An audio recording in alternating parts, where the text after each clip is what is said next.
You are now tuned in to the Lineman Lounge, the world's thickest sports podcast, with your hosts, Mike and Evo. ¿Cómo están, bitches? This is the Lineman Lounge. I am Mike. That is Evo. It is Sunday. Week 15 is underway. I finally won a fucking Thursday night game. I am back to 500. We have got a shitload of football today and tomorrow. 15 games, full slate. Buys are done. We got a lot of gambling to do. My man, Evo, welcome into the show, brother. How you doing? You got to wait for your boys till tomorrow to watch some football. So you just get to watch a shitload of football today. Who are you excited to watch? Look, we got a good afternoon slate. The morning slate we can kind of ease into of games. So there's games here and there. I know you got your Browns going this morning and whatnot, which, you know, I'll probably be on the multi-screen kind of flipping through between the games. But this afternoon is a lot of fun matchups. We're going to go kind of deep into some of them. You've got big playoff games. You've got our potential Super Bowl matchup that a lot of people are predicting will happen going on this afternoon between the Bills and the Lions. It's a lot of fun. But for me, other than that, I'm going to be sitting here steaming, preparing my winter white uniform that I'm going to be wearing tomorrow. Unfortunately, I can't wear it to work. You know, it'd be awkward for me to go in all white, frosted tips and everything into work looking like a Backstreet Boy or something like that. But I'm sure a pic or something like that will get thrown up on the socials of me draped in the Winter Warrior whites. I got the full white outfit ready for tomorrow's Monday night game for my Vikings, which I'm super excited about. But yeah, man, looking forward to today's slate of games. I'm looking forward to having full slates the rest of the year. Week 15, we only got a couple more weeks left of regular season NFL football. That's the sad part of it. The season's kind of flying by, but very excited to see how this all shakes out. I got to tell you, for somebody whose team's not very good this year, the season is not necessarily going quick enough. I'm ready to turn attention to the draft. I'm already thinking there. We were just talking a little bit before about potential draft spots, who I might be interested in. I know one thing that's for sure. Deshaun Watson will be back on this team. It's guaranteed. They even came out, the Browns came out and said it yesterday, that, you know, he will be back, have a chance to compete. Listen, if he's on the roster, give him a chance to compete. I don't think he'll win any quarterback competition, but he has to be there. I see people on Twitter, you know, not very happy that he's going to be there. And listen, I get it. That makes a lot of sense. I don't want him to play, but he has to be on the fucking team. Absolutely has to be on the team. Because here's the thing. Salary cap projections for next year, $275 million. Maybe it goes a little bit higher, but let's say it goes to $275 million. If we cut Deshaun Watson, his dead cap is $172 million next year. Immediately, right off the rip. So if we cut him, that dead cap is going to represent 62.5% of the projected salary cap. There's no fucking way we can cut him. He has to be on the team. And if he's on the team, of course, they're going to give him a chance to compete. Yeah. The only way, like the absolute best case scenario would be for him to probably retire because you can start to offset things a little bit, not have it affect the cap the same way. Other than that, I mean, and you know, we hate to say this, but if in Cleveland there's any Luigis running around that want to fucking make a hit, that might change things too. I'm sure that there's actually some Browns fans that feel that way. Would never promote that, but you know, if anyone's got a backpack full of Monopoly money, there'd be an interesting scenario. Fuck McDonald's. Listen, at least in Altoona, Pennsylvania. Listen, when you get in a car accident, you almost die. Fuck McDonald's. Anyways, man, we got a lot of football to talk about today. A shitload of football. Are we ready to start kind of hopping in? I'm back to 500. We'll show. We'll go through these games when we're done with the 1 o'clocks. We'll show them. Let the people make those early bets. And then we'll roll through this thing. Are you ready, brother? Yeah, I am. So speaking of football, we have a little bit of college stuff that we got to discuss. Last night, Heisman ceremony. Travis Hunter, the dynamic utility player, wide receiver, defensive back, ends up winning Heisman. You and I are both Austin Gentry guys. probably because he's a running back, and we like to see running backs get this sort of award. But look, it's kind of undeniable how incredible season that he had. And when you look at MVP style players, the reason Boise State is in this college football playoff is because of him. He literally, and we said this last one, carried that team on his back to get in there. But to say Travis Hunter isn't like deserving is not true. Like, he had an incredible season as well. I think between those two, it's a coin flip of like you can argue for both of them. So congrats to Hunter for getting that award. I don't think it's a tarnish at all to either of them if they weren't to have gotten it. If anything, a lot of times Heisman's have issues when they make it to the NFL. So maybe it's time for Genty. Hey, congratulations to Travis Hunter. Listen, I thought Genty should have won the award. What he did was absolutely special because he should have broken Barry Sanders' records. He came out of a lot of those games. Now, granted, Barry came out of a lot of his games as well. That Oklahoma State team beat the shit out of people. But I thought Genty was going to get there. And that kind of a record, that Barry Sanders record, is like fucking hollowed ground for college football. So that's why I thought maybe he was going to get it and thought kind of deserved it. But Travis Hunter is an absolute fucking beast. I said it last week. I'll say it again. No matter what position he plays in the NFL, he's going to be a dog. Absolute fucking dog. He was probably the best player on the field in college football, no doubt. Every time he walked onto the field. And I think that will probably be the case. Most physically gifted college football player. But I thought Genty had done enough with pushing that record that he was going to get it done. But either way, I'm excited for possibilities of both of these guys. My Browns are going to be looking for a lot of things in this upcoming draft. I'm leaning tackle and D-tackle. Some people want quarterback. Some people have talked running back. I think that's get a running back in the 4th round. He'll still be a starter in this draft. But I mean, a lot of college football still left to go. We're going to see guys in stock rise, fall. You talking about Cam Ward. You're thinking for sure writing's on the wall. We know where Shedur's going. We know where Cam's going. Yeah, like I told you before the show, and you can book it right now. If I could put absolute money on a little parlay without even knowing the official draft order, I would say that Shadur Sanders is going to the Raiders and Cam Ward is going to the Giants.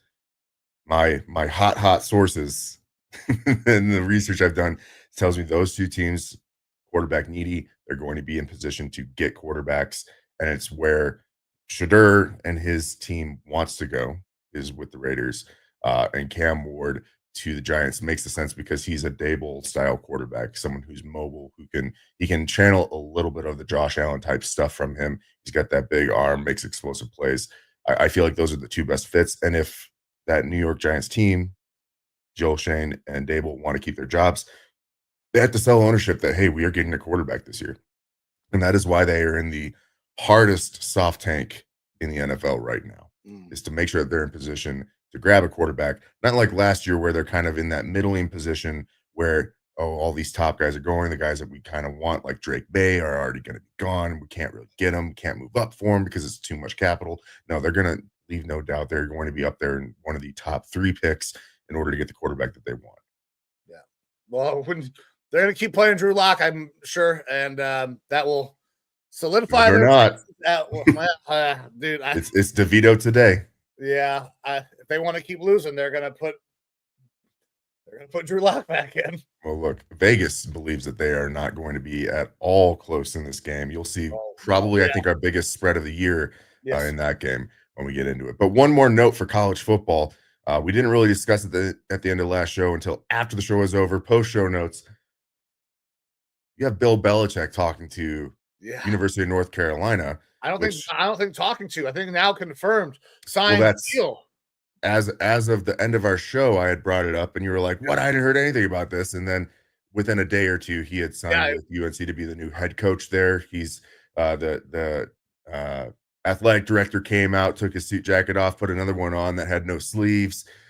They got Bill his own custom no sleeve hoodie there for UNC, and it's interesting what they're going to be doing there. But Belichick, spoke publicly about what he can bring to a college football program, how he's going to mirror a professional program. It is basically doing what some of those big time high schools do that are, pipelines for college. He is intentionally making a pipeline school for the NFL, teaching you how to be professional, what a NFL week looks like. They're bringing in an NFL GM to be a GM of a college football team. He's being very, very intentional about making this a NFL pipeline, and that is going to be a hell of a recruiting pitch to all those recruits that want to go there. The transfer portal is going to be crazy for UNC. You're going to have a lot of these dads going to their kids being like, look, Belichick is the guy that won multiple championships. He knows how to do NFL stuff. You go there, whether you start or not, the experience that you'll get is going to provide you such a boost to getting into the NFL. Belichick talks about his pipeline to NFL coaches and GMs and whatnot, and how he's going to be able to help these recruits when they enter the draft process, boost them up to these NFL teams. Like whether it's true or not, recruits will go there thinking my chances are just exponentially better going here, regardless of our record, regardless of how we play, just because Belichick is going to be there. And it's also really interesting because I don't know if you've seen his contract, but it's a relatively short-term contract with outs like after year one. So after his first year, I don't think Bill's going to want to continue to try to make it work. He thinks that there's a model, and I think that's what he sold to UNC to come in and take over, was that, listen, this I think can work. I want to coach. And listen, I believe that it will. You already got people to, like, the Pat McAfee show was saying, why are you not going to go there? Anybody who knows anything is like, you want to get coaching? You want to make yourself the best player you can fucking be? You're going to North Carolina now. Yeah. Belichick's the greatest coach in the history of fucking football. That's the thing, is I think it's $100,000 buyout for him to leave after 1 year. It's a 3-year contract as well, I believe. Everyone fact check me on all this because I've only given cursory looks. But the thought process is that he's going to go in there, create this college pipeline school, and then have the opportunity to jump ship right away, go back to the NFL if he wants to. The outs are extremely easy for him to jump out of the college game, come back to the NFL if he decides he just doesn't want to do it anymore. So it's interesting because in the era of NIL deals, in the era of transfer portal and not having to sit out a year when you transfer or anything like that, players are going to want to go there, but also they might have a second thought of being like, if I'm a freshman, do I necessarily want to go there knowing that he might not be the coach?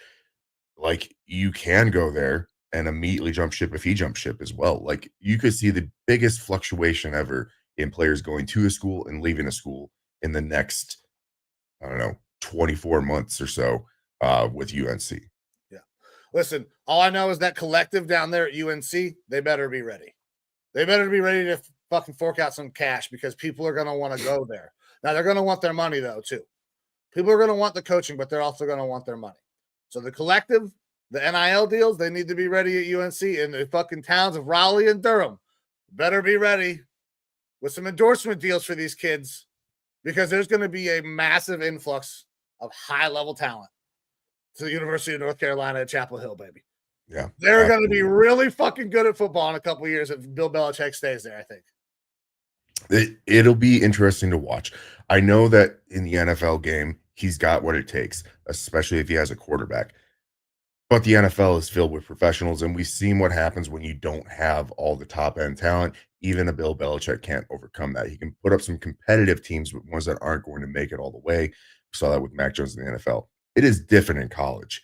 Like, the disparity of talent, or the more evenness of talent spread amongst all those teams, means that coaching matters that much more. You can see guys, like you see this at Alabama all the time, where quarterbacks there are maybe Heisman worthy, but they're not going to get picked high in the NFL. You're not going to see great things from them in the NFL, and everyone knows that. But because of the coaching, because of the program, because of all the other talent there, those teams are able to be hyper competitive. Bill is going to be able to take advantage of that, I believe, where he's just going to say, I've got all sorts of talent all over the field. They might not be the number one in the country, but I've got so much talent that I can make this team extremely good with my style and my system. And so it'll be really interesting to see if it does truly translate to the NFL. I'm sure that he's going to be on the phone with Saban a lot. learning the intricacies of college and whatnot. But yeah, it'll be fun to watch for sure. I bet you Saban called him up. Was like, hey, dickhead, couldn't you have done this like last year when I left Alabama and we could have just kept the Alabama train rolling? Yeah. But I'm sure Saban is like also very happy for him. Maybe not so much at the model. One of the reasons that Saban got out of college football, he says, is because it was becoming more like the professional game. It wasn't necessarily about the college student athlete anymore. So, yeah, that's what the transfer portal and NIL deals have created college into, is a mini pro league. You're seeing guys go places and signing deals to go there. Like, that is so weird to think about in college. We had a dude just walk off. Like, I didn't get the shit that they promised me in my contract. I'm going to go to another school. Mm-hmm. I'm sorry, what? I remember you signed your letter of intent and you were stuck like Chuck for 4 fucking years. Mm-hmm. That's look, the NCAA, as weak as they are now as an organization, has to consider looking at, like, do we add some sort of penalties to transferring again? Do you have to sit a year, or do you lose some of that eligibility or something? Because otherwise, like, it is the real thing is that it's never really been about education for a majority of these high end players. It's been about being prepared for your education for the NFL. But the wishy-washiness, the moving between schools and stuff like that, it is creating much more of a mercenary man's game than the NFL. The NFL, you have more structure, and a player will stick with a team longer than they will in college now, which is weird to say. Like, you go to the NFL as a rookie, you're getting that 4-year deal. And maybe you get traded, maybe you don't, but the team is the one that is orchestrating those trades. It's not the player, right? It's every year, essentially, as a player, you are kind of a free agent. You're a soft free agent. If another school wants you to go there, if they're going to offer you an NIL deal, cool, you can jump ship. Everyone's basically a mercenary. It's got to be really scary for those college football programs, because you have zero idea what your roster is going to be year in, year out. I love it for the kids so they can get paid. It has drastically changed the landscape. We're going to continue to see that evolve. It's going to continue to grow. I mean, they got NIL becoming eligible for high school athletes. Like, not 50 states wide yet. There's, I think, like 20 something states that have it. But that shit's just growing. Sports is big business, baby. And you can't not pay the people that you're making money off of. I think that is the right thing. It doesn't change the way we view some of these sports, for sure. But there's always been money in sports, especially in youth sports. Fucking travel baseball has been a money grab for, I don't know, it's almost its entire existence.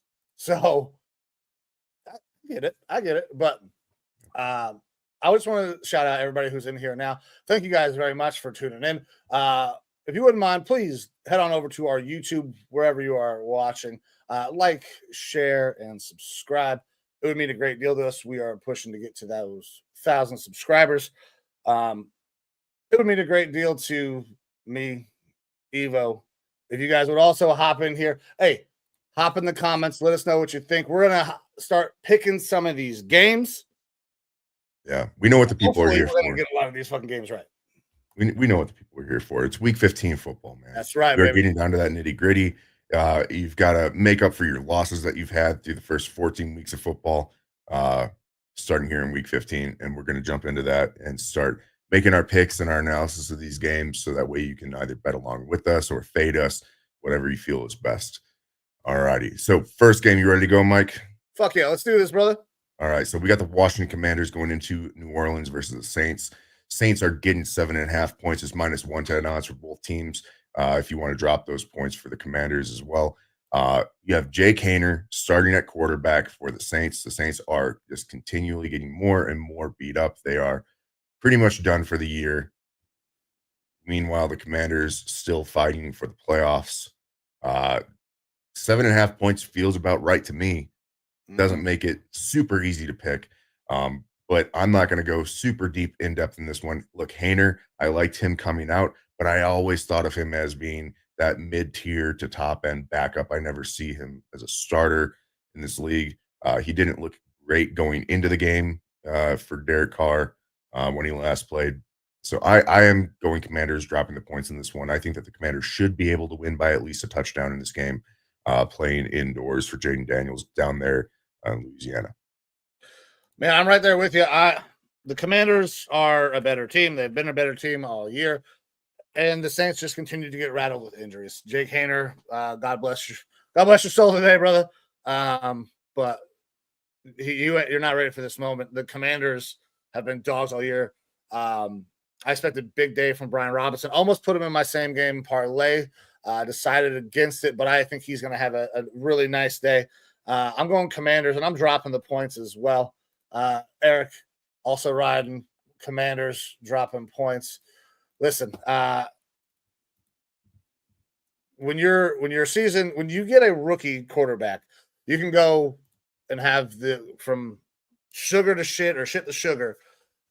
And the Commanders got super lucky, or very grateful to have Jaden Daniels. I cannot wait to have a quarterback like that in Cleveland.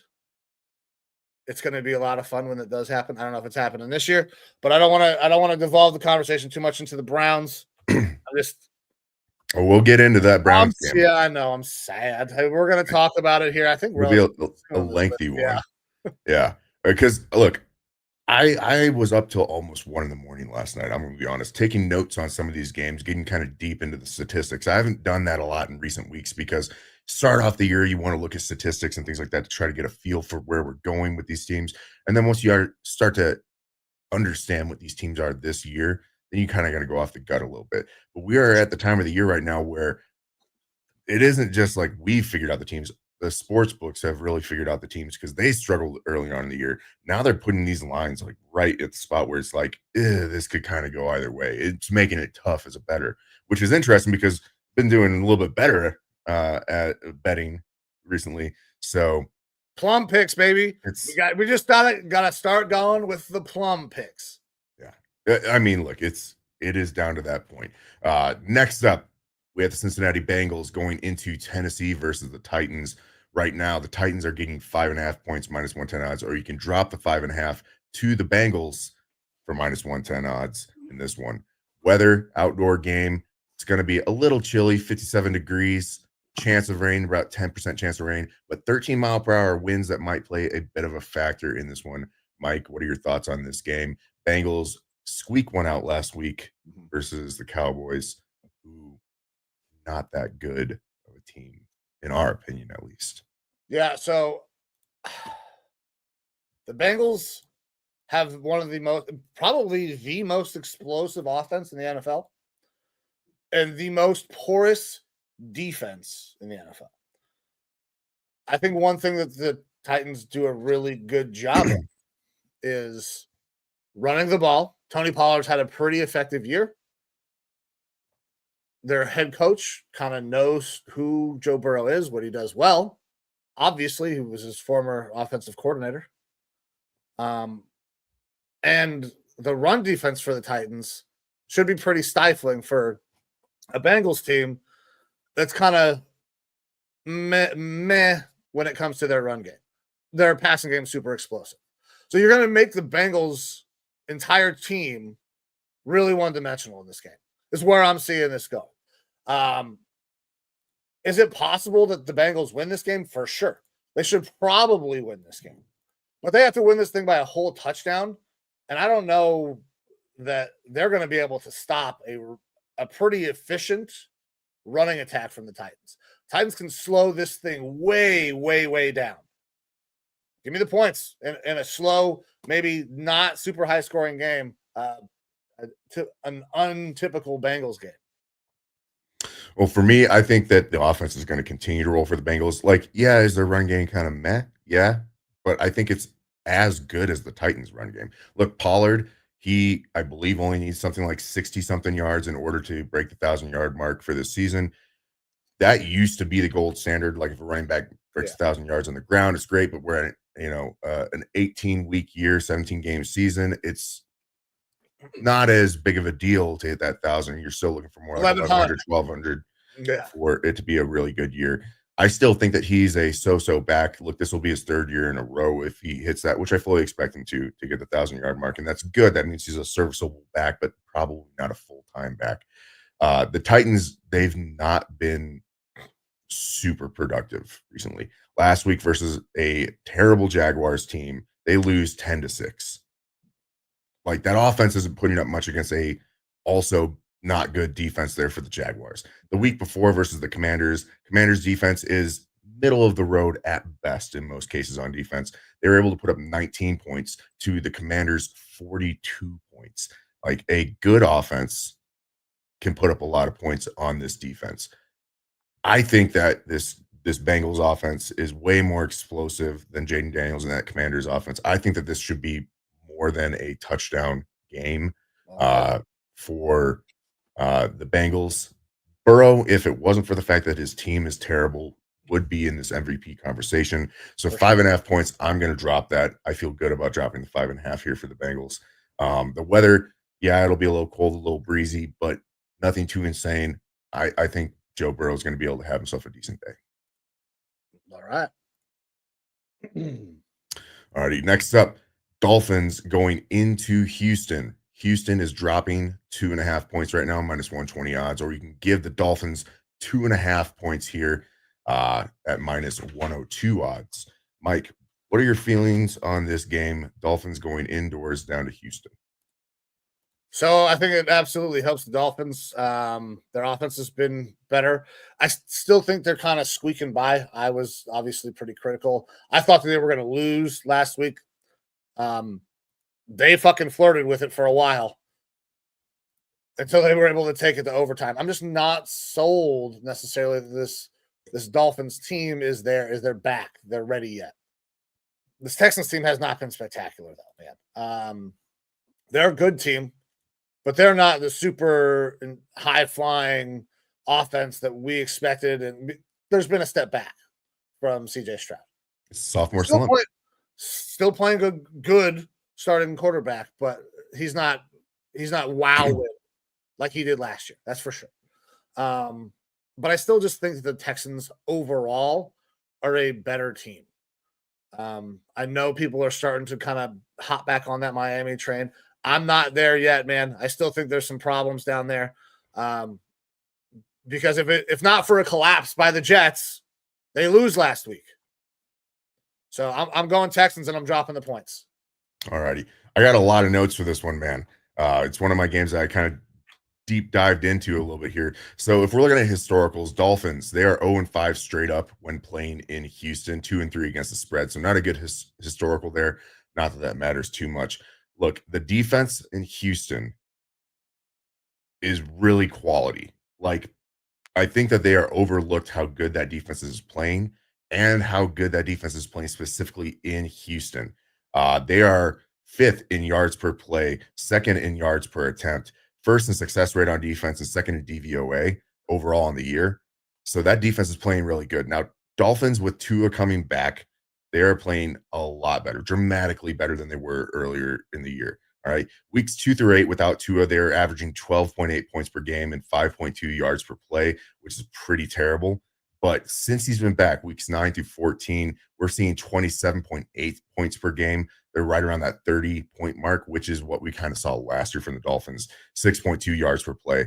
And passing wise, in those same time spans, weeks 2 through 8, 182.7 yards per game passing, which is abysmal. They're up to 289 yards per game with Tua being back. So Tua makes that offense work specifically in the pass game. Their run game, though, has been relatively atrocious for the Dolphins. We'll get to that here in a minute. Dolphins might be missing their top 3 tackles. It's something to watch. If you're going to bet this game, check that out. Both their starters and their primary backup all questionable or out in this game. So something to keep in mind. That's going to hurt their ability to have a passing attack because you got a healthy Will Anderson out there for Houston, and Danielle Hunter has been wrecking shop as well all year. That pass rush is going to be able to probably get home in this game.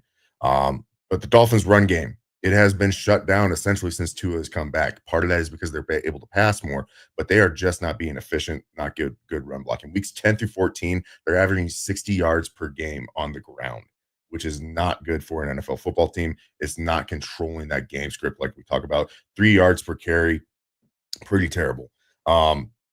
Tua, under pressure, he has one of the worst turnover worthy play rate percentages of any quarterback in the league right now. 7.1% when under pressure, he creates turnover worthy plays. With that Houston pass rush, I think that they're going to be able to get home, create a lot of those turnover worthy plays, get to Tua today and rattle him.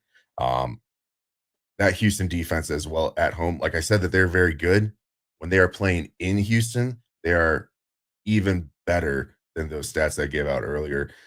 They're now allowing 194.5 passing yards per game at home. They are shutting down opposing quarterbacks.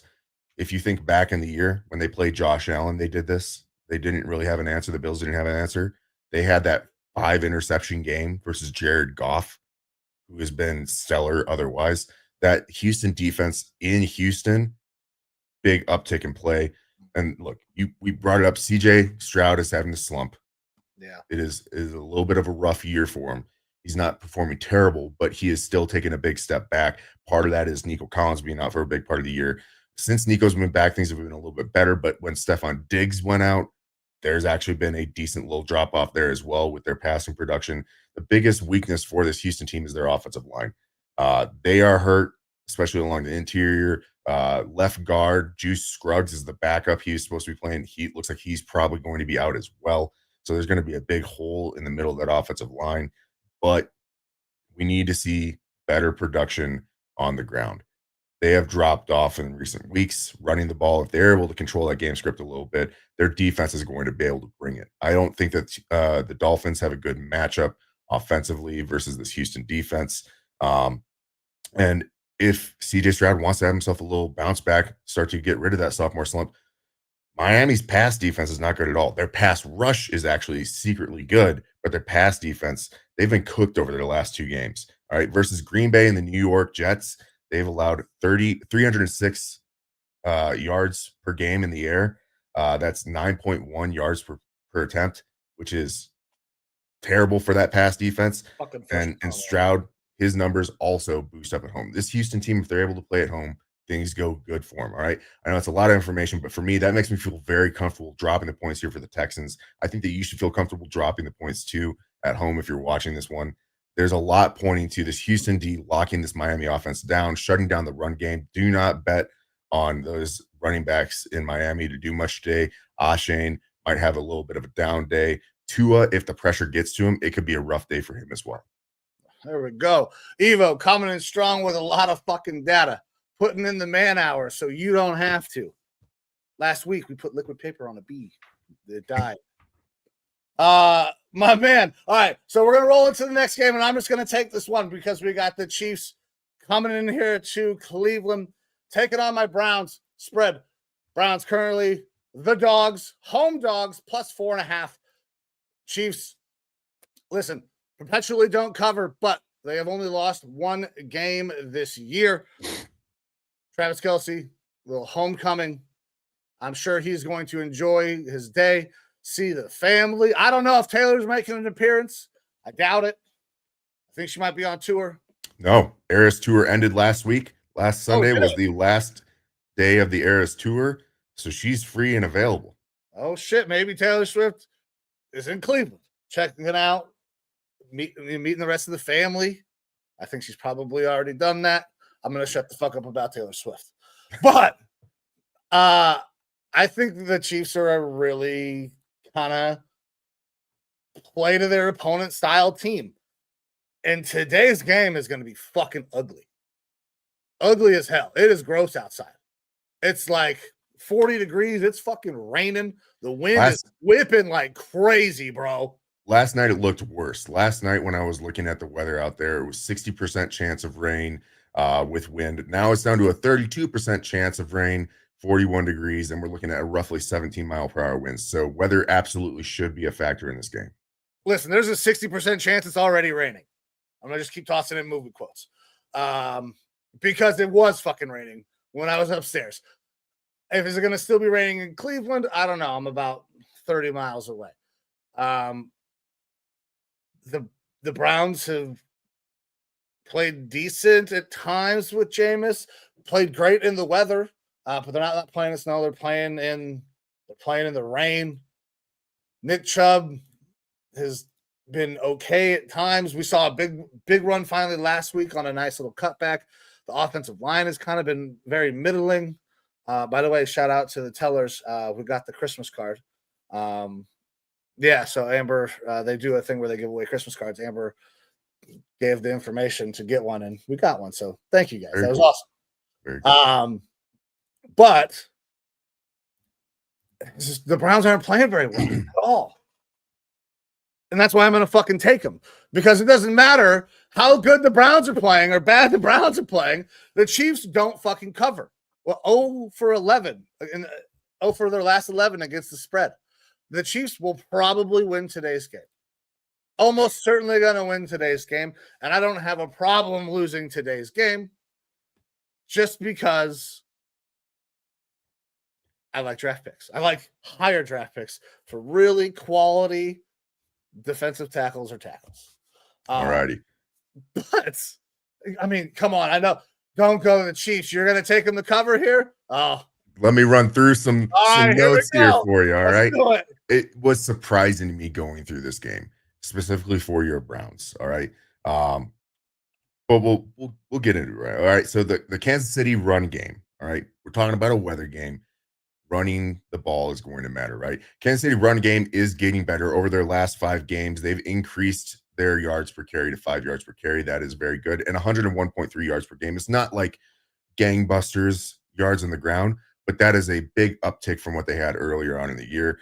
And the Browns run defense. Look, we look at the Browns defense as being very good. I was surprised how statistically bad they actually are this year. Browns run defense, outside of those Steelers games where you guys were able to shut down that Steelers run game, which is not that vaunted to begin with, but they've been statistically very weak. They're allowing 136.5 yards per game, 5.9 yards per carry in the last 4 weeks alone. That run defense, especially since you're having some injuries, joke and everything going down, like the team is getting a little bit injured. You lose a little bit of edge rush help, like in Zadarius Smith.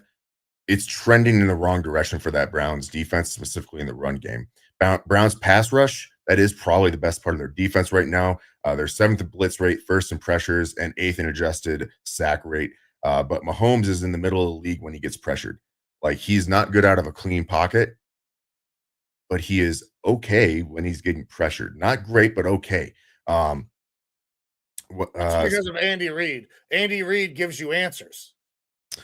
To an extent, yeah, but we know that Mahomes is a little bit of a magician. He's able to make things happen when things start to break down. That's one of those good qualities of quarterback. You would like to see him perform good in a clean pocket as well, but not statistically the case. So you don't want to hold off your pass rush or anything like that. But like, if you give him a clean pocket, maybe things break down a little bit more. Either way, Browns, they are 4th in the league in man coverage frequency, 3rd in cover 1 frequency, and 3rd in 1 high frequency. Mahomes is good against all of those defensive coverages. Browns use cover 2 12.8% of the time through weeks 1 through 7, but they've boosted that up to 20.4% of the time in weeks 8 through 14. Mahomes is most successful against that cover 2 look. But he's weak against cover 3. You guys don't run cover 3 very much. From the stats that I was able to find. Over the last 8 games, Cleveland has allowed 250.2 passing yards per game, 8.6 yards per attempt in the pass, with an average passer rating of 107.8. So quarterbacks have been able to eat up against that defense a little bit. They've been having good days despite some of those bad weather games. And then the Browns run game. You guys have just gotten worse since Jameis Winston has been out there. All right. Part of that is because Jameis is passing more, right? So you don't have to rely on the run as much. But without Winston, when Deshaun Watson was out there starting, you guys were averaging 94.7 yards per game and 4.3 yards per carry. With Winston out there as your starter, it's down to 81.8 yards per game and 3.5 yards per carry. So that run game has taken a big step back. Kansas City. Hold on. I'm gonna interject right there and stop you because I have to make a point on that. Sure. When did Jameis Winston become the starter? And what directly corresponded with Jameis Winston becoming the fucking starting quarterback? The offensive play caller changed from Kevin Stefanski to Ken fucking Dorsey, who is known to abandon the run game and is the reason that he was fired in Buffalo. Continue. Sure. Kansas City's got a top 5 run defense. Kansas City, their deep pass is their weakness. That's the one big boost for your team, is that Winston likes throwing the ball deep. So if they're going to get them on any of those plays, it's going to be deep ball passes, except for we know that Jameis Winston is good for a couple turnovers per game as well, which is a scary part of this. Thing to keep in mind for that Chiefs offensive line, DJ Humphries went in one game, out. You're probably seeing Joe Tooney push from left guard out to left tackle, which isn't terrible. Tooney's really good. But this is going to be a weather game, man. Windy, rainy. We're going to see the ball on the ground being run a lot. When Mahomes has to pass the ball, he's probably going to be able to do okay with it. I don't see any big positives for this Browns team against Kansas City other than Jameis being able to throw the ball deep, but you're probably also going to see some turnovers with that. Look, Andy Reid, the whole not being able to cover thing, that is for sure there, and they play to their opponents, but I feel like this game is set up for them to win. I don't expect it to be a high-scoring game. I expect some low scoring here. It's going to be a lot of ground and pound with Pacheco back. But if there's one team that can run it good on the ground right now, it is the Chiefs versus your Browns. Like they're able to do that. So I am going with the Chiefs in this one. All right. I'm dropping the points. Look, because initially when I looked at this game, which is what caused me to get down this rabbit hole of stats for all these games, when I first looked at this one, I was like, Browns should be able to cover this because the Chiefs never cover. I was like, but that's weak stat for me. That's just one little tidbit of the story. That's a nice little tagline every time we talk about the Chiefs. They don't cover. Yeah. And for what it's worth, I was told by our boy Keith Wilson, Browns to win it all today. That they're not going to cover, they're going to win. And I was like, well, you're a Raiders fan. You don't have good taste. So I don't know if I can trust Keith. Hey, listen, that'd be fucking dope. That'd be super cool. The one thing that I also had a thought of here was like all these stats are pointing in the wrong direction for Cleveland. This is a trap game. Trap game, baby. Trap game. This could absolutely be a trap game. So if you wanted to lean heavy into the statistics, I would go with the Chiefs and drop the points. But if you want to go with the trap game thought, I wouldn't blame you in this one. Yeah. I almost did. Yeah. All righty. Next up, we have the Dallas Cowboys going into Carolina versus the Panthers. Panthers, first time in a long ass time that they are the favorites. Panthers dropping 2.5 points here, minus 118 odds. Cowboys getting those 2.5 for minus 104 odds. Mike, thoughts on this one since I just talked a whole bunch? Yeah, no problem, brother. So there is a hard correction that always happens. Saw in the last election cycle. Always a hard correction that happens when you see one thing for so long, and then you get some new information. Sometimes that pendulum swings a little too far. This Panthers team has been playing really good football. Bryce Young has played competent quarterback. They look like they might not be in the worst shape of any team in the NFL because things have started to come together a little bit. But the pendulum swing from where they were to now favorites in games, I think is a little crazy. I don't quite understand why that's the case. Because for all the things that team is and that they're doing right now, they're not overly talented. They don't have a lot of guys that do a lot of great things. They have a bunch of Jags. The Cowboys have a lot of really big stars. They will have a few big stars, a couple of Jags, and then a lot of replacement players is what it feels like. And they're very poorly coached. That's flat out. The Cowboys are very, very poorly coached. But I think the correction here back to where the Panthers are favorites is a little intense for me. Late in the season, I always tend to start going towards taking the points unless I know a team is just so much fucking better. And I'm going that way here. I think the Cowboys and the Panthers are probably about the same quality of team.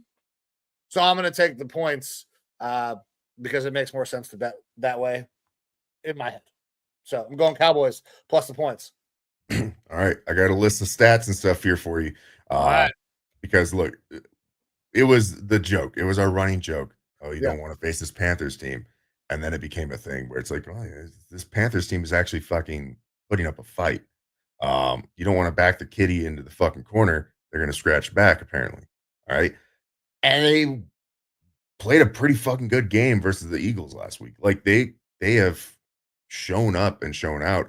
And we have seen better play from Bryce Young, but it is absolutely overrated. Getting into the stats, like, look, he's gotten much better from where his baseline was, but he's still statistically not great. He's still statistically bottom half to bottom third of the league.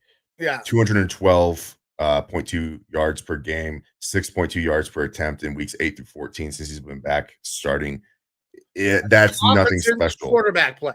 That is competence quarterback play. That is not good quarterback play. That's not, like it is. That is like you have to be there to be a fucking starter. That's where he's finally at.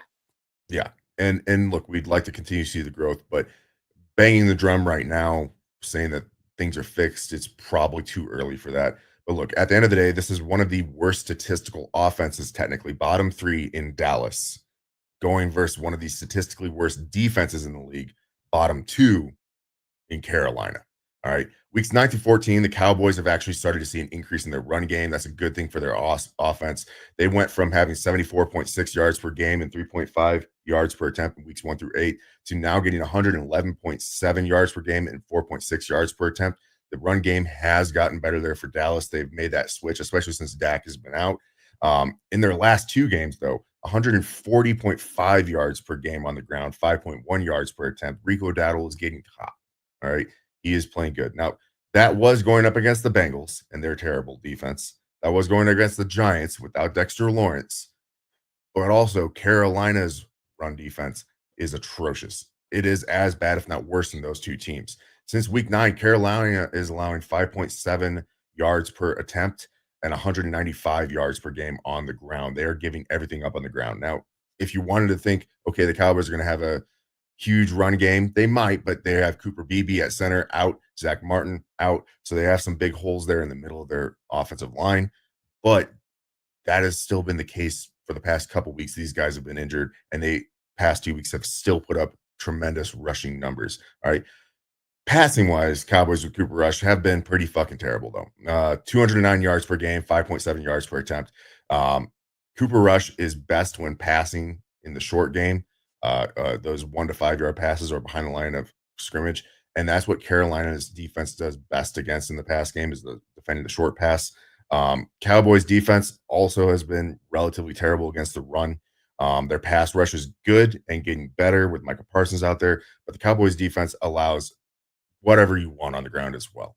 Almost as bad as Carolina statistically. This is going to be a big ground game. Cowboys were able to hold it there with the offensive Carolina or of Cincinnati, right? Like, as good as Cincinnati's offense has been, that Cowboys defense has actually shown up, done a little bit better now. Trevon Diggs not going to be playing in this game, out, but I'm expecting to see a big ground game from both of these teams. Chuba Hubbard, good running back, and he's putting up a lot of good yards statistically. Coming around on Chuba Hubbard, are you? I am not banging the drum for him either. Like, I think that this Carolina team has one thing that they can go for him. Kind of, and now you're like, okay, good back. Not bad back. I still get the feeling like he's going to be like Robinson was for the Jaguars a couple years ago, where like he has this good statistical year, but it's just because of volume more than anything. Like, decent production. I like Chuba Hubbard. I don't think that he should be like an every down starting back all the time in the NFL. It would have benefited him to have Brooks out there, which obviously he's not going to be available now for the rest of the season with a torn ACL. But look, this played directly into my Lineman Lounge parlay. I expect this to be a big ground game, but we know that the Dallas defense has gotten a little bit better. As much as we've seen an improvement from Bryce Young, it's still not great production there. So I expect this to be heavy on the ground, but the Cowboys should be the better team here. I am taking the Cowboys plus the points in this one. Sorry, Carolina. I know it's nice to be the favorites, but I think that Dallas is probably the better team here still. Yeah. As you were going, it's like, all right, cool. I'm glad that all of the stats back up exactly what I feel, because I've been doing the plum picks for weeks, bro. Because I went hard early in the season on the historicals and analytics. So I think I'm just gonna change my model next year. Next year I'm gonna go hard early on the plum picks, and then maybe later on the analytics in the season. But Bryce Young is playing better, playing competent quarterback, but it is still not playing at the level that we're trying to make it out to be. But talking about quarterbacks that are not supposed to be that are not playing at the level that. Go ahead, buddy. I was gonna say one thing with Bryce Young, he has the most dropped passes by his wide receiver core in the NFL. Something like 9 catchable targets per game are getting dropped by his receivers. So he's not getting any help. These numbers actually probably could be and should be a lot better, but his receivers are dropping a lot of passes. So the story is not written on Bryce Young still. Like there is some context to this. While he's playing mediocre average, which is a big uptick from before, there's more room for improvement, especially if they surround him with more talent, guys who are more sure-handed. So it might not happen this year, but maybe for future seasons, or if those guys start to turn things around and start catching the ball for him, we could see, look, 9 catches. That could be another 150 yards. Like that could be a big improvement for that passing game. It could be. Absolutely, it could be. So they definitely need improvement. But you gave me a funny transition talking about things that get dropped. Obviously, those passes from Bryce Young suck. But something else that might get dropped is fucking Aaron Rodgers if he doesn't keep his mouth shut. That motherfucker might get dropped, like for sure. Ryan Clark wasn't having it, and we'll see what happens today as the Jets take on the Jags down in Jacksonville. Jets favored -3.5. Favored to win at -184 odds. Over under 41.5. Jags, bad beat up team. Jets, complete choke artists, and Aaron Rodgers continues to divide everything about that team and that locker room. It feels like another storyline, another week. Aaron Rodgers comes off looking like a total douchebag and then gets blasted on ESPN by Ryan Clark. Very strong comments, very strong statements by Ryan Clark. What do you got in this game? What do you make of the comments? I know you probably feel exactly the same. There's no secret. We do not necessarily like Aaron Rodgers on this show. Used to be a fan back when he was winning MVPs and not doing dumb shit. I just can't excuse it anymore. Where are you at, brother? I mean, I don't take anything that Aaron Rodgers says as gospel. Like, obviously, the guy is a dumbass. He thinks that he's holier than thou because he was so propped up by the media when he was there with Green Bay, and he thinks he can just say whatever he wants. His takes are bad. He's bad at football. He's destroying organizations as he rolls along. But he probably doesn't see it that way. He's probably super stoked. He gets a Netflix fucking special show that comes out where you get to watch terrible old quarterback get high. Fucking puke his guts out. Like, good for him. I won't be watching it because why would I want to waste my time watching that smut? But look, both these teams are not good right now. Jags, there's not much of a redeeming quality with them in anything. They were able to get 6 points last week against a bad team. Jets, choke artists. I don't like the 3.5 points in this. I don't like the hook. I don't like it at all. I don't like any of this. I don't have a good read on this game because there's not much redeeming about either of these teams. If I just look roster to roster, Jets do have a better roster. They have a better defense. I like the running game a little bit better. I like the offensive line a little bit better. So I've got no reason to take the Jags plus the points, and I'm going to do it. I'm going to take the Jaguars plus the 3.5. in Jacksonville. This is the game that I feel worst about because the Jets should win this one. The Jets should be able to drop the 3.5 here and win this. But I'll give it to the Jags this week. I feel like maybe they'll be scrappy and keep it close, and maybe the Jets just do something to step on their crank, as they typically do. Anyone watching this one, fade me on it. Like, don't bet this game. I wouldn't bet it if I were you. Like, I feel terrible about this game. Yeah, it's not going to be a fun game to watch necessarily by any means. And I would love to say that I'm going to fade you here, but I'm not. I went with this. I went the fucking Jags plus 3.5. Aaron Rodgers has played terrible. I believe that locker room is fractured. It would not surprise me if the reports are true that Garrett Wilson will ask out if Aaron Rodgers is still on that fucking team. That entire franchise is fractured. The Jags, they know what their problem is, and right now they're not very good, and their starting quarterback isn't out there. You know what they were able to do though? They were able to go and win a game against another bad team. They could fucking do that again. They could totally do that again to this Jets team, who will give you a game if you let them. If you just let the Jets continue to get in their own fucking way, which they will, they'll give you a game. So, yeah, I'm going to ride with the Jags because the hook, for sure, if it were 3, I think a push maybe. The hook, I think maybe the Jets win this thing late on a field goal, and we still cover. I just don't trust anything about that choke artist organization right now. Yeah, it's a rough one. I can tell you this much: I won't be watching it. Of all the not too great games in the morning slate, it's one that I absolutely won't be putting up on the screen to watch because I could care less. Next up, Baltimore Ravens going into New York versus the Giants. This is our gigantic spread of the week. Giants getting 16.5, 6.5 points at minus 105 odds, or you can drop the 16.5 for the Ravens at minus 115 odds. Or if you just want to take the Ravens money line, it's minus 2,000 odds that they're going to win this fucking game. Look, there's not a ton to go over in this game. Tommy DeVito is starting. Love the Paisano kid. It's going to be another game where there's potential for some bad weather here. Looking at this real quick, we got 5% chance of rain, 36 degrees, 5 miles per hour. It was worse rainy-wise, weather-wise last night when I was looking at this, but it's still not going to be great. That kind of caters a little bit more towards the run game. Look, Ravens are coming off of a bye and a loss. They're going to be angry. Ravens are one of, if not the best statistical run defenses.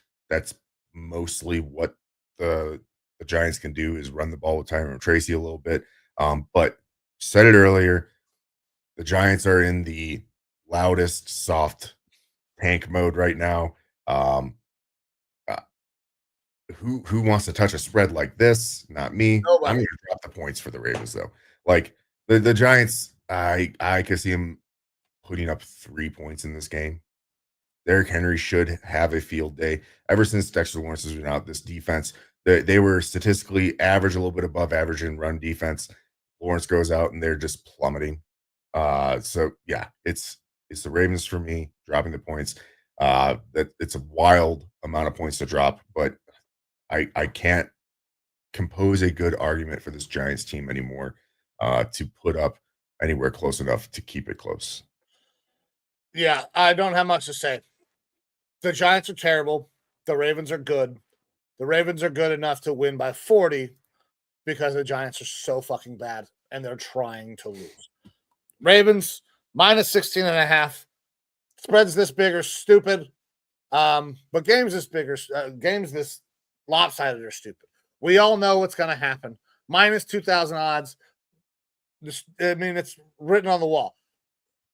Maybe we'll see some miracle story of some guy that puts $1,000 on the fucking Giants to win this game.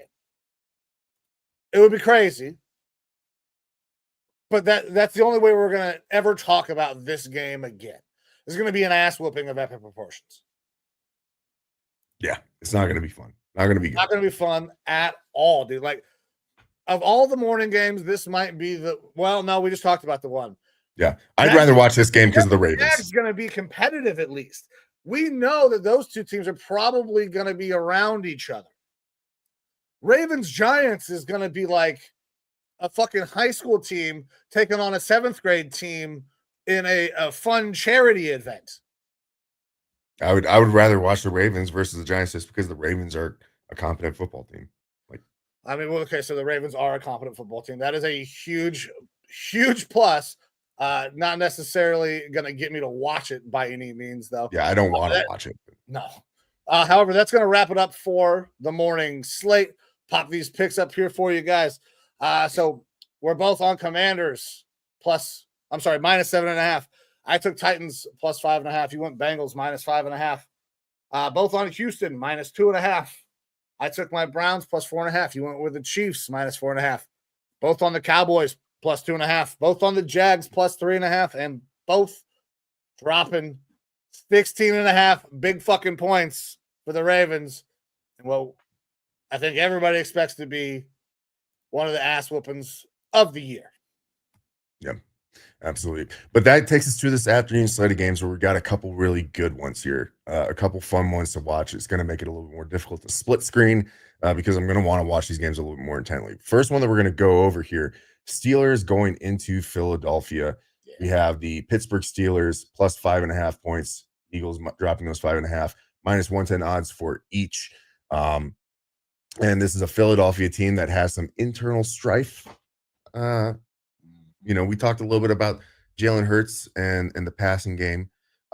Pittsburgh Steelers look like they could be a playoff football team, doing very well. I'm interested to hear your thoughts on this game, Mike. Man, so when you start breaking down this game, both defenses have been playing pretty well. Run game for Philly, I love. Saquon Barkley and Jalen Hurts work so well together because Jalen Hurts provides that extra dimension. The Steelers have been better offensively in their run game for sure this year. Arthur Smith is going to do that for your team. Outside of their games against the Browns, they have run the ball fairly decently this year. Najee is having a better season for him. But the true factor in this game for me is going to come down to the quarterbacks. Jalen Hurts, and we've talked about it for weeks now, has not played well. Guys aren't getting the ball. And if they are getting the ball, they're getting it at or near the line of scrimmage. The designs are not very creative to generate space for guys to make plays after the catch either. Russell Wilson, on the other hand, has been fucking spectacular. Looks like old Russ. Russ is cooking. And I got to tell you, for somebody who hates the fucking Steelers, I appreciate the shit out of Russ's swag this week. Just letting them fucking know. Letting the nuts swing. Them in-state games, don't worry, I win those. And he fucking does. You can go look at all the records. He wins all of those fucking games. I think they win this game. So taking 5.5 points, super easy for me. I think the Steelers win this motherfucker outright. Give me the Steelers plus 5.5 points. All right. If it's super easy for you, that makes this easier for me to drop the points for Philly. All right. Oh, yeah. So Steelers, they have not won in Philadelphia since before 1979. They are 0-6 straight up and against the spread in Philadelphia in that time frame. If you like historicals don't really matter. But look, Philly's defense, undeniably good. They have been good in every facet. They probably have potentially the defensive rookie of the year at Quinion Mitchell at cornerback. He's playing outstanding, lights out. There's really no knock on this Philly defense other than the worst part of their defense in the run game is against gap schemes.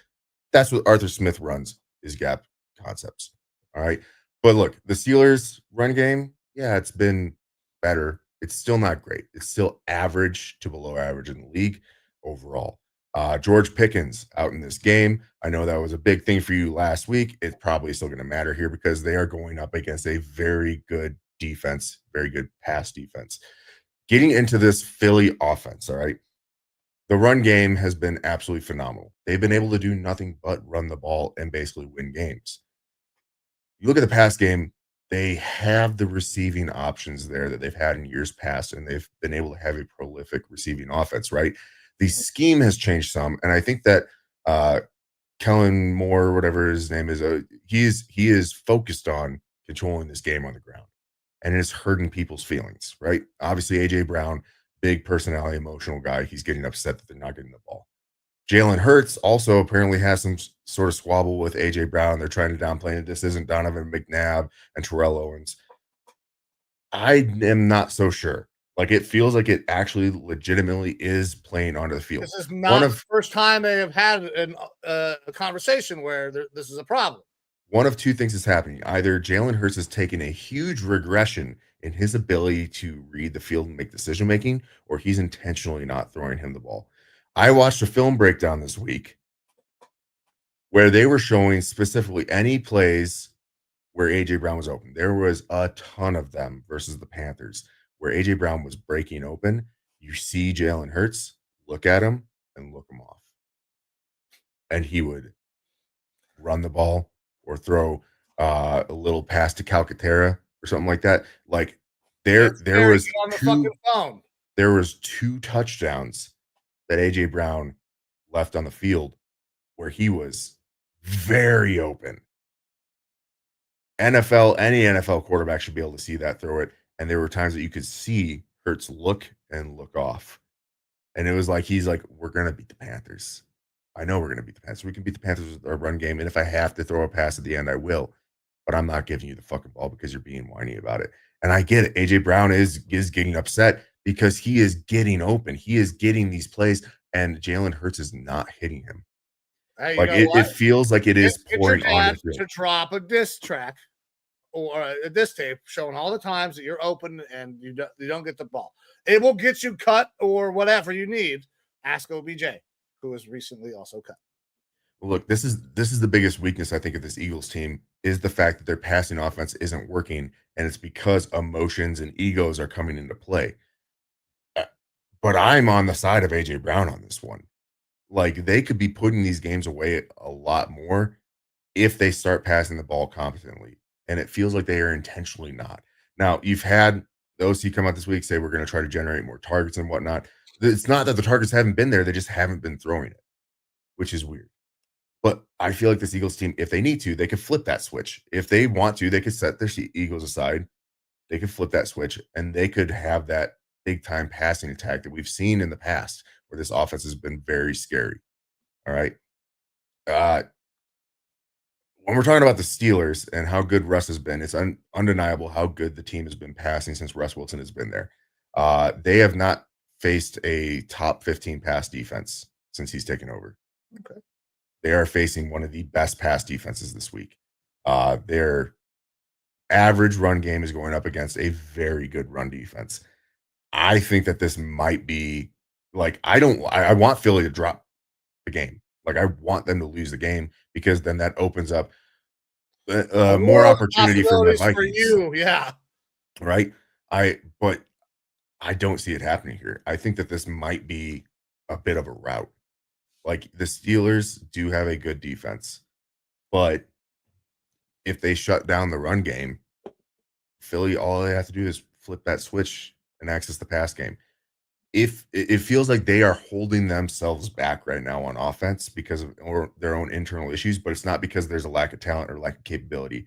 We've seen Jalen Hurts, while he doesn't have the big arm, he's been able to be a good passer before. So, like, once they figure out, how to get the sand out of their hoo-has, they could be very fucking good on offense, and they could be scary. Yeah, I'm taking Philly dropping the points in this one. I think this might be more than a touchdown win against the Steelers. And not only is this me backing it up with kind of the statistics and stuff that I saw, but it is that plum feeling where it's like, I do not want to take Philly in this game. I have to. Like, the way that I'm feeling, I got to drop the points for Philly here. Okay. All right. I can't do it, man. Especially when you start talking about the storylines that are going on, like the haven't won since fucking Nam out there in Philly. Anytime we start talking about that and Mike Tomlin's involved, I'm like, oh, Mike's gonna fuck that up for sure. That's what he does. He's like, oh, there's some sort of piece of history that works negatively against the Steelers organization. Oh, let's just go ahead and fucking fix that. For all the things that Mike Tomlin is and isn't, I cannot show the man any disrespect when it comes to that. So the fact that this is that is actually part of the storyline that they haven't fucking done this, I really think they're like, oh, okay. So, I mean, 8 years ago when Mike Tomlin was the coach, was it talked about then? Was it made a big deal about? I don't remember. I mean, there's a long 8 years, I think it was what it would have been. Who fucking knows what was going on I 8 don't years fucking ago? know. But just anytime I hear a storyline like that and Mike Tomlin's involved, I'm like, yeah, he's absolutely gonna just fuck that up for everybody else. All right. Battle for PA, one that I definitely want to watch, but the one that I probably want to watch more because it This matters is to me in the NFC North. Super Bowl preview, in my opinion, game of the year candidate because listen, playing out there in Detroit, where this game's going to take place, the fucking Bills, the Lions, in a what's going to be a crazy, crazy game. I love these two teams where they're headed, and this is going to be a close, close game. The spread says it's going to be -2.5 for the Lions. Where are you at, Evo? Listen, I love both these teams. I love where Josh Allen is at. I love the way he's playing MVP ball. Lions, most profitable team over the last decade to bet on. The over-under in this thing, 54.5. Big numbers. Historicals say that big over 50 points, when you're talking about a Dan Campbell team being in that game, the under hits the majority of the time. Where are you at? How do you see this? Because this game is going to be insane, in my opinion. Look, we talked about this with the Bills last week. I said for whatever reason, the Bills don't play as good indoors. They put up 42 points in a losing effort last week, right? Josh Allen had a game that could have very well cemented the MVP status for him. Like, he had a phenomenal game. The defense didn't look as great, and it was an absolute shootout. Both of these teams are potentially ready for another huge shootout in this one. But look, the Lions are playing at home. They're wearing their black unis. I like this Bills team. I don't think they're going to be able to get it done. The Lions are getting some defensive players back. I'm dropping the 2.5 points for Detroit. There doesn't need to be much said about this. This two of the best teams in football. This could be a Super Bowl matchup. I think that the Bills are probably going to drop this one. But then when it comes time for Super Bowl, pressure's on. If this is our Super Bowl, I can see the Bills possibly winning that one and splitting it. I'm going to take Detroit minus the 2.5 points on this one. Again, as much as I would like to see Detroit drop a game, this is one of those teams that can make them drop a game. I would love to see that happen because then allows my Vikings to work back up there towards the 1 seed in the NFC, or at least getting the NFC North. But look, the way the Lions are playing, the way Dan Campbell's going to have them ready for this game, basically preparing like, hey, if you want to go anywhere in the playoffs, you got to beat these good teams like the Bills that we could be seeing in the Super Bowl. Let's fucking go. Yeah, look, this could be an extremely, extremely fun offensive matchup here. Of the year candidate. This is where I think this game is going. Listen, this fucking Lions team is so good, and they're damn good at home. They run the ball efficiently. But you know what? This Bills team, they have the ability to step on defense. Shit, they're just coming off a 44-point loss, though, where they gave up 44 points. They scored 42. There's going to be so many points scored in this game. I don't think this is one of those classic Dan Campbell where it goes to the under. We are going to see a lot of shit happen. We are going to see just alpha type dudes playing huge, huge time football. There is going to be a wild end to this game. 2-point conversion to win it, possibly. I think 4th and 15. I think the Lions fucking win this game. I really do. I think they are special. But I do not think that they can cover this. I think this comes down. This is going to be back and forth, up and down the fucking field. There will be some great plays, some stops, but we're going to see two offenses, two dudes go out there, sling it. We're going to see some great running game. This is going to be one of the funnest games of the year to watch, no doubt. In my mind. Hope so. I really don't think that we're going to see anything but that. I think the Lions win this thing on a 2-point conversion at the end. Dan Campbell goes with the fucking nutsack in a wheelbarrow move and goes for 2 to win this thing at the end of the game. it's going to be back and forth. I think we get it over. We're talking 31-32. But because of that, I'm taking the Bills. We got Bills fans that watch this. Sven, listen, I think you guys could win this game for sure. I think for sure you cover in it. But it doesn't. This is going to be so fun to watch, man. This is going to be the best game of the afternoon. I think best game of the week, possibly best game of the year outside of what I expect to be the rematch in the Super Bowl. So give me the Bills plus the points. All right. Next up, we have the Colts and Broncos being played in Denver. Broncos dropping 4.5 points, -110 odds. Same odds if you want to give the points to the Colts. Anthony Richardson again starting here. Broncos, they have a top 3 defense, possibly the best defense in the NFL, but they're top 3 in almost every category defensively. Colts offense, they are bottom 3rd in almost every statistical category, with their running game being the best part of that team. Look, Colts offensive line, center through right tackle, all out, right? Yep. That means that you're going to be seeing pressure against Richardson. Josh Downs is coming back. That is going to help boost the pass game. The one thing the Colts do good on offense outside of the run with Anthony Richardson are deep downfield passes. That is the weakest part of this Denver defense, but not to say that it is bad by any means. They're still extremely good at it. Look, Colts, their last 5 games, they've been getting approximately 104.8 yards per game on the ground, 4 yards per carry. Denver, over the last 5 games, they're allowing 63.3 yards per game and 3.2 yards per game on the ground. They are going to shut down that run game. Richardson has had one good game since becoming the starter again, and that was against the Jets. And we talked about the Jets and how fucking wonky they are. Yeah. Since then, he's averaging 140 yards in the air, 5.4 yards per attempt. Abysmal Bo Nix numbers. And he's going up against Bo Nix. Percentage. You have the completion percentage on those, by the way. I bet is it under or over 50%? I'm pretty sure below. We look, there's no need to beat that horse. They're going up against one of the best defenses in Denver, a tough place to go play. And meanwhile, the Broncos offense has been slow, steady, and decent, right? Bo Nix has continuously put up solid above average numbers. Sean Payton's getting him working. I'm dropping the 4.5 here for the Broncos. I think that they should be able to win this game. Colts have kept things a lot closer with teams than I would expect, especially with Richardson starting, but they're going up against arguably the best defense in football, statistically a top 3, top 2 defense in Denver, and I think that's going to create big problems for Richardson. Yeah, I think the same thing, man. Anthony Richardson is going to have a really, really bad day. I actually think that he probably gets pulled off the field again. I think they're going to bench him again today. And it won't all be his fault, but this Broncos defense is really good.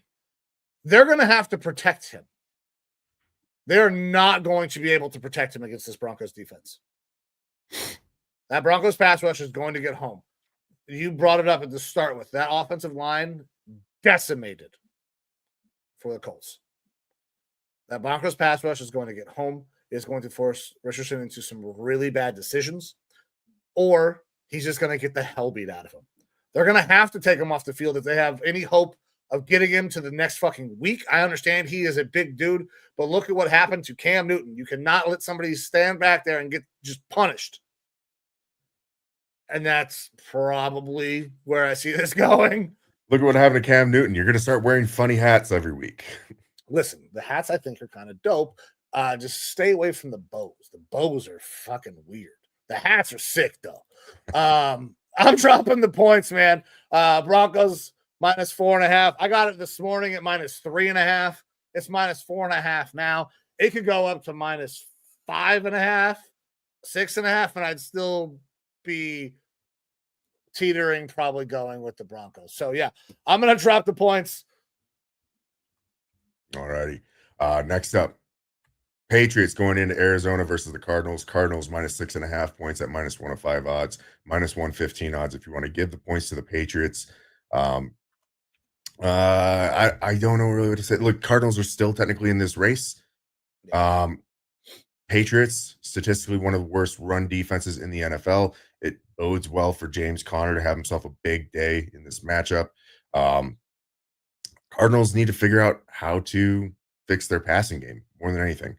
If they're going to fix it against someone, this Patriots team who overall is just bad, it's a good opportunity to do so. Yeah, Drake May has looked better. He's looked good.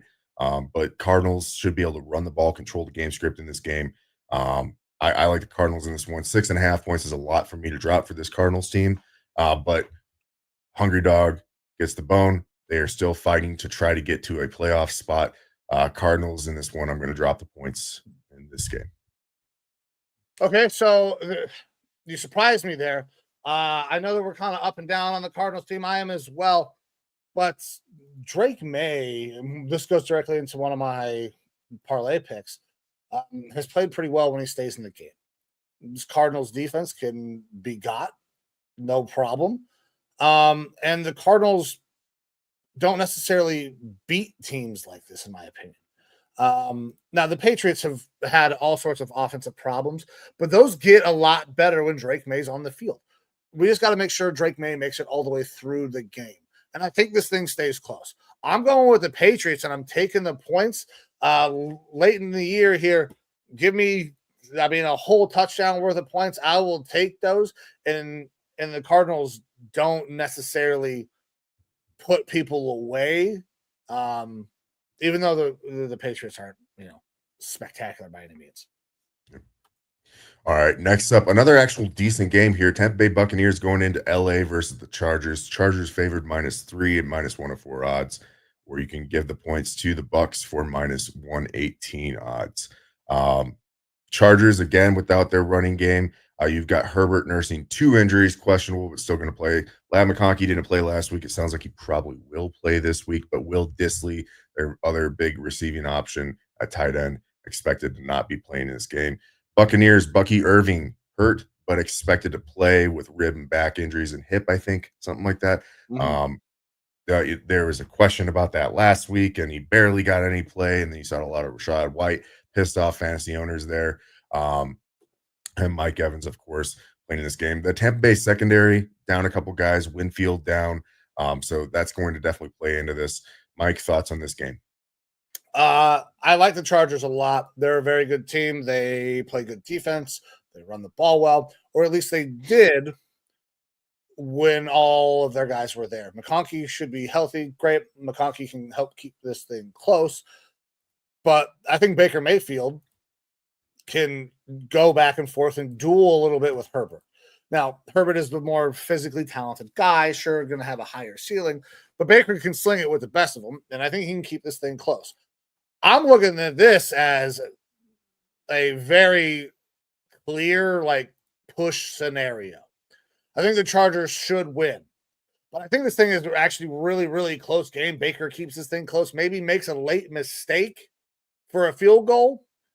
But once again, when we're talking about this kind of thing here late in the season, where there's a push possibility, where I feel like that's the right play, I'm going to always lean towards taking the points. I'm going Bucks +3 here.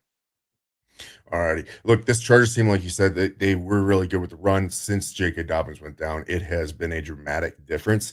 I think that the Chargers passing offense surprised a lot of people with how good it's been, but it's all been predicated off of that run game. The play action, the ability for teams to focus on that run game to try to stop that has opened things up dramatically for Justin Herbert. They don't have that right now. The run game is not going well, and they are down some of their receiving options or have receiving options being hurt and not at 100% effectiveness. That sucks for this Chargers team, but their defense playing pretty good. They're getting that pass rush going. Bose is looking good. And that's the one thing that really fucks up Baker is when he's under pressure, he's actually not that great, statistically at least. So that Chargers pass rush getting home to Baker could cause some problems. If Bucky Irving isn't really able to go full strength, and we're seeing a lot more Rashad White, that could be a problem for Tampa Bay as well. But look, I'm at the same place where I think that this is a very evenly matched game. I don't know which way to go. I am going to take Tampa plus the points because I feel like they are fighting for that playoff spot to maintain the first in the NFC South. I don't like picking the Bucks here in this one +3 because I do feel like, again, we're looking at a very evenly matched game. I don't know which way to lean in this one. So I'm going to take the points as well. All right. So here is the slate before the 1 and the 4 o'clock games. So picking up kind of where we left off, we both I went Steelers plus 5.5. You went Eagles minus 5.5. I got Bills plus 2.5. You went Lions minus 2.5. Both on the Broncos minus 2.5. I took Patriots plus 6.5. You went Cardinals minus 6.5. Both on the Bucks plus 3. So that will roll us into a game I know you're excited for on Sunday night. You get to watch, I mean, obviously your favorite team, the Packers, go out to Seattle, take on a Seahawks team that still fighting for a playoff spot. Packers close to locking up their spot. Packers favored in this game minus 2.5, over under 46.5. Evo, you want to see the Packers go down? Do the Seahawks have enough here? Where you got this game, brother? Look, I would absolutely love to see the Packers go down in this game, but the fact of the matter is that Green Bay and their offense is on a heater. Seattle and their defense is on a heater. Those two matchups are going to be really fun to watch. This game could kind of go either way. Packers do not historically do well going into Seattle, which will make it interesting. I would love to see the Packers drop one here. I'm going to drop the points, though, for the Packers. I feel like this Seattle team, I'm a little bit more skeptical about their ability to stay consistent and consistently play well. It's just what it is. I feel like this is a little bit more fluky, whereas the Packers, they're kind of picking up steam here towards the end of the year, just like they did last season. I'm not loving. I still am not a Jordan Love fan or anything like that, but they're able to be consistent on the ground with the run game. Seahawks have picked up their run defense tremendously. McDonald's doing great things with that defense. Charbonnet probably going to be the primary back there for Seattle running the ball. This Green Bay defense has been mediocre at best recently. It's about the Green Bay offense versus that Seahawks defense, how that holds up. And I feel like in that sort of a game, Green Bay might be able to eke out the win here. I'm going to give Green Bay dropping the points, though. I would absolutely love to see them lose this game outright. Yeah, and I would love for you to see that as well. I just don't see that happening, man. The Packers, for all the things that they're not, all the things that Jordan Love is not, all he has to be is good at handing the fucking ball off today. They should be able to run the ball efficiently against the Seahawks defense. I think Jordan Love will get his spots here and there. Charbonnet, we have seen, can be a very efficient back when he is the lead back, not effective necessarily when Kenneth Walker is there. I don't see the Seahawks and Geno Smith putting up enough points to hang around with a Packers team that can go out there and score with the best of them, especially if they have a really good game plan, which LaFleur has shown he's been able to put those together a lot this year. For all the things that Jordan Love is not and how inaccurate he has been, this team has put up quite a few fucking points. So give me the Packers minus the 2.5. That takes care of all the Sunday games. So before we roll into these Monday night games, Evo, we get to your game. Guys, thank you for watching. No matter where you are, if you're on X, Facebook, Twitter, we appreciate you. If you wouldn't mind, please head on over to the YouTube, like, share, and subscribe our page. It would mean a great deal to us. We are working to get to those 1,000 subscribers. But with that, Evo, we're going to hop into the first of the Monday night games. Your game, Bears, heading up to Minnesota. Minnesota favored in this game, minus 7 points. Over under 44.5. That seems awfully low for a team that has scored a fuckload of points and a Bears team that has the potential to score some points. Where are you at on this? Is that offense going to start going for the Bears? Are we going to see a nice little shootout, or are you guys just going to throttle this fucking Bears team? Minus 7. That's a lot of points. Look, I would love to throttle this Bears team, but we just saw this game go to overtime a couple weeks ago in Chicago. Look, playing in Minnesota in a whiteout game where the fans are going to be popping.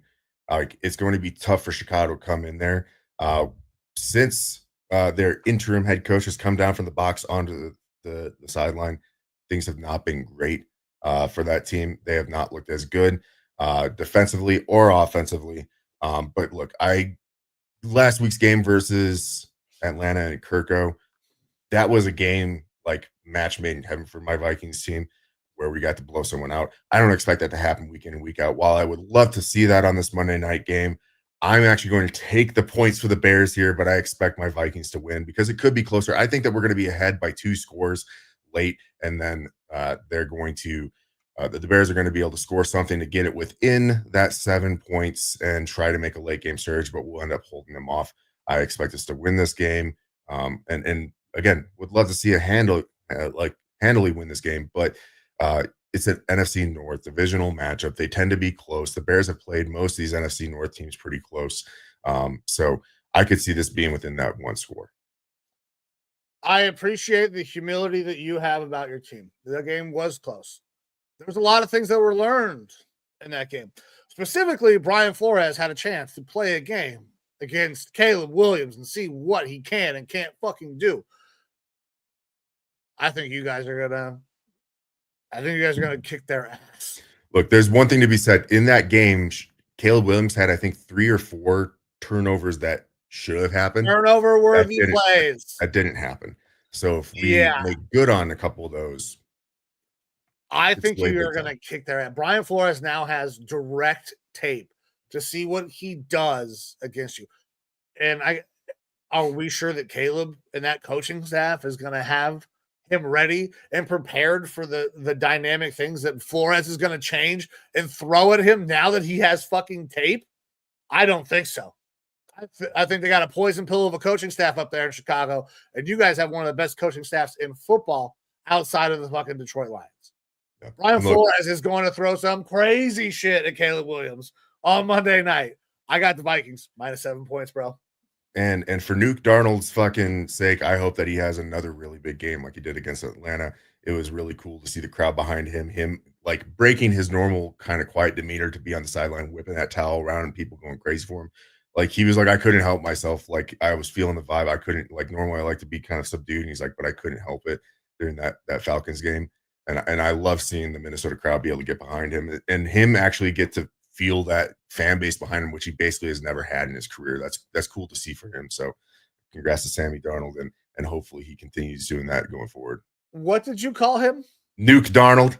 Nuke Darnold. Is that a That's all me, baby. Is that a Bull Durham reference? No. Ebby Calvin, Nuke Lelouch, fucking sling it all over the yard, has no idea where it's going. Yeah. Well, look, Sammy is slinging it all over the fucking yard, except for it's going to Addison, Jefferson, and Hawkinson. Like things are going. When a defensive back falls down 10 yards behind you in the wrong fucking direction, it's really easy for Sam Darnold to make it work. That was the most, and the route wasn't even good. Like that was just a regular ass route from Justin Jefferson. Mm-hmm. Like you said, that's probably in he was mic'd up in that. I watched the mic'd up last night. Yeah, how the fuck? And he said, that's the most open I've been in my damn near my whole career. It wasn't even like he didn't even snatch it. The dude fell down, got lost and fell. Yeah, you don't want to get lost against JJ. No, that was wild play. But we got one more game, brother. Tee us up. Yep. So this is the game that you probably don't want to watch on Monday night. You can tune into my Vikings. They're the first of the 2 Monday night games. But your second one, Atlanta Falcons going into the Vegas Raiders. Raiders getting 5.5 points at -108 odds, or you can drop the 5.5 for the Falcons at -112 odds. Max Crosby out for the year, getting surgery. But the Falcons, they are now in second place in the NFC South. Look, the Falcons offense has the ability to score, ability to be good. We've seen that early in the year. Fun statistics that I've been looking at here, and I'm not going to get back into my notebook, but the Atlanta Falcons have had a very, very good passing offense when they're going against bottom 16 defenses pass-wise in the league. Surprise. That's odd. They're going to have that again in this game. They're not going to be having much of a pass rush with Max Crosby being out. Kirk Cousins is going to be able to dissect things a little bit. And look, he is known for, and I put this up last week, he'll put 2, 3, 4 stinker games together, and then he will come out and have himself a really good game. He's had his stinker games. He knows that Michael Big Dick Penix, whatever you want to call him, is right there. That was not going to work. Michael Big Dick whatever the fuck. Okay, he's got a fat Penix right behind him that is ready to flop on the table and take his job. I think Kirk's going to show up in this game. Look, Kirk apart from the interceptions last game, wasn't absolutely horrible. And the run game showed up for that Falcons team. I think that they're going to put something together. They're going to get a win by more than a touchdown in this game. I'm dropping the points for the Falcons. I think the Raiders are pretty much fucking donezo. They're in the same sort of situation as the Giants, except for I think Antonio Pierce is coaching for his job. Shadur. They're playing for Shadur right now. Yeah. Producer Amber apparently did not. I doubt she's making a clip of that, but why not? Maybe. Just bleep, bleep, bleep. Yeah. By the way, so the bleep's got to happen. If we're gonna, we can do it here live as much as we want, but that motherfucking algorithm. Whew. Just a fat, juicy Penix right behind Kirk. Fat, just to rest on his shoulder. Now that works. The Michael FJP Big Penix. That was a little too on the nose, brother. Like it will be on his nose if Kirk doesn't pick it up. Yeah. That's tough. That's a tough look for Kirk. And down there in Atlanta, that shit might happen. That shit might happen down there in Atlanta. Yeah, they get a little freaky down there. Yeah. Place is wild. Place is wild. Brother, that was all the games. Yes, sir. Full slate of football, man. A lot of football today. How do you feel about the picks? Interesting, good slate. You went Falcons right there, -5.5, correct? Yep. Same, brother. I think Falcons. They're just a better team here. The Raiders are tanking. I don't need to expand too much on that. It's it. They're going for Shadur. Yeah, they're looking on to next year, which I get. When you're this bad, you kind of have to look onto the next season. Yeah. But yeah, man, look, we still have our parlays to look at here. We got to hit one of these one fucking week sooner or later. I went with a run heavy parlay. You've got one here going a little all over the board. Go through your parlayed. What you got for us? Okay, so I talked about it. Fucking Titans are playing the Bengals. Tony Pollard has had an effective year. He needs about 60-something yards to go over 1,000 on the year. He gets that done today because the Bengals defense, their run defense specifically, is fucking terrible. Drake May, if he plays, he's going to have to throw the ball. I think the Cardinals are going to win that game. So Drake May, game script wise, is going to have to throw to kind of get back into this thing. Over 225.5 seems very doable for a young man that is, as long as he plays the whole game, has shown to be pretty good. And then in a close game, there's going to be goal line attempts, goal line stands. And I'm not sure there's a better back in the league right now in the goal line than David Montgomery. You can maybe say Derrick Henry. I would have 1 and 2 right there. David Montgomery gets in the end zone today in a absolute fucking fantastic Bills-Lions game. That'll give you plus 492 odds. I'm playing it safe. I want to fucking hit one of these for the people. Yeah, me too, man. And look, that's why I'm going Rico Dowdle and Chuba Hubbard, both on the over for their rushing yards for the day.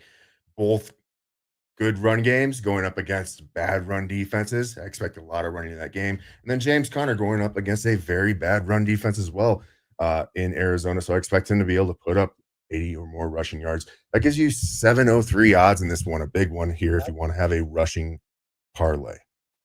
All right. Listen, I've done a couple of rushing parlays. I like the rushing parlay.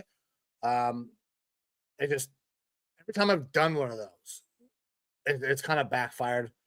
And the reason it's backfired is David Montgomery. David Montgomery will go crazy to start, and they'll get up so fucking far ahead that David Montgomery only gets like 2 carries for the rest of the fucking game. So this week, I'm just asking him to get in the end zone one time. I love those rushing parlays because you can those are pretty easy to pick, I think. Those are one of the most consistent things in the NFL is your rushing yards per average, how many times you run. That is something that you can really kind of exploit when you're gambling. I love doing that. But if that team gets out way ahead, throw all that shit out the window, especially if you're talking about a team that has a 2-headed backfield like the Lions do. So. All right, brother. Well, that's it. We got about 16 minutes before games start here. Okay, so we got to talk about that real quick. Mine says 18 minutes. I want to know how my internet is 2 minutes behind your internet? I don't know. My phone says 17 minutes. Okay. So we're somewhere in between. Listen, did CERN turn something on again? We're in the Matrix. Whatever. Listen, this was a fun show. Let's get the hell out of here though, because we got a lot of football to watch. Guys, go out there, get those bets in if you haven't already done so.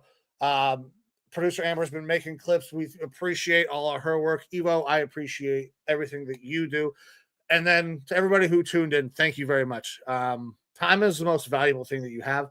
So anytime that you spend some time with us, we are forever grateful for that. I'm Mike. That is Evo. If you want to interact with our show, go to any one of the places below. X, Facebook, TikTok, call line open during the shows. And then that YouTube. Please like, share, subscribe with your friends. It would mean a lot to us. We are working towards that 1,000 subscriber mark. But with that, we are going to get out of here. Evo, give the people one last word on this Week 15 Sunday. School Vikings on Monday night. Wear that white. Wear that white. Guys, I'm Mike. That's Evo. This is the Lineman Lounge. See ya!